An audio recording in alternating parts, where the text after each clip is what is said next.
News from Grey Cup this week. It sounded like Ron Lancaster Sr. was fairly emphatic about not going to Saskatchewan next season. Is that the final answer? Oh, no. Well, he's emphatic about not going to Saskatchewan.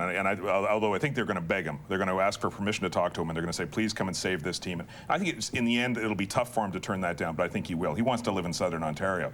But that doesn't mean he's coming back to Hamilton next year. That's a whole other question that's out there. And he said it. He said, look, I might not be back here next year. There are issues he wants to settle with those owners, and that's a big thing for that franchise to deal with. And I think Ron Lancaster's smart enough not to go to a place where he doesn't have a proven quarterback. I mean, he's been down that road before, and I think unless he can take Danny Mac with him, I don't know. McManus doesn't have a signed contract right now. Yeah. It's on the table, but it is not signed. Yep. But I don't think he's going to go anywhere where there's not a quarterback, because you can't win. There's a lot of truth to that, because the teams that did well in the playoffs, the teams that made the playoffs, had a quarterback. They weren't in the process of developing a quarterback and trying to get the Grey Cup. That's a total contradiction.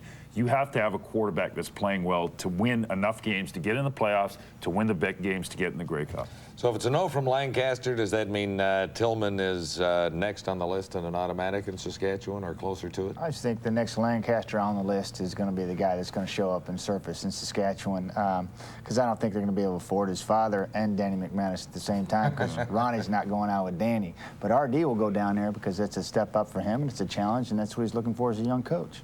Tillman, Saskatchewan.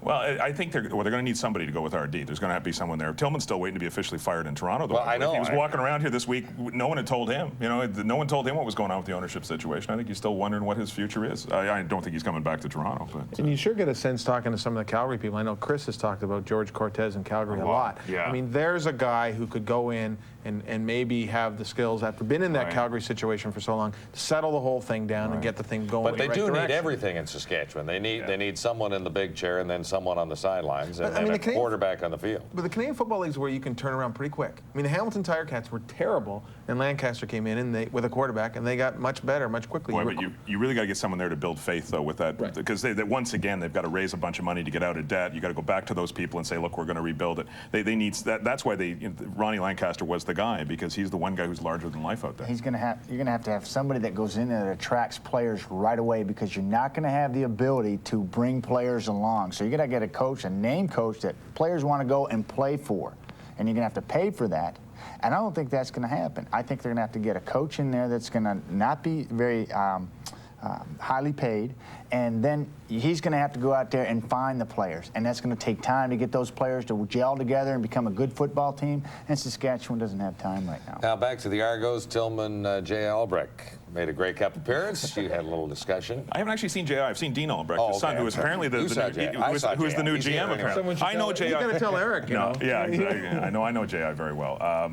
Yeah, no, J.I. is here and waiting to be anointed. And waiting to be anointed. And Sherwood Schwartz, I don't know if he's here, the new owner, the new money man. The idea is the league thinks Sherwood Schwartz is Robert Wetenhall, the guy in Montreal. I think he's another rich guy who's going to be willing to lose a little bit of dough and have fun with the team. Perfect description of a CFL owner, right? A guy with money who's willing to lose it. J.I. is a whole other story, and I think there's a lot of people who are a little bit nervous about J.I. coming back to the league. You know, he's had an interesting kind of checkered past in college football, pro football, NFL, CFL. He's been all over the place. He's a bit of a carny. You know, Steve's right. I don't think the league much cares about J.I. Albrecht right now. They care about Sherwood Schwartz. They care about the guy who's going to be there. Security. Whether he can come in, get some corporate support, and get that whole ball rolling in the right direction again. Yeah, I don't think they're that worried about the competitive part. The whole thing with J.I. Albrecht, as I assess it, is if he separates the football world from the business world, from the marketing side, then they've got a good shot. But players will go to other teams based on stability, continuity, and a comfort zone with the coaches that they are with. If he tries to run everything, I don't think everything will excel. I think certain things will dip down. If he gets a staff, if he gets some coaches, and he lets the football people be football people, then he's still got a shot. Well, Steve, you're talking about owners is the perfect description of owners. You know, you got to have money, they're willing to lose it. Well, I don't think Wetenhall is looking at that situation, because I believe the CFL is fixing to turn the corner.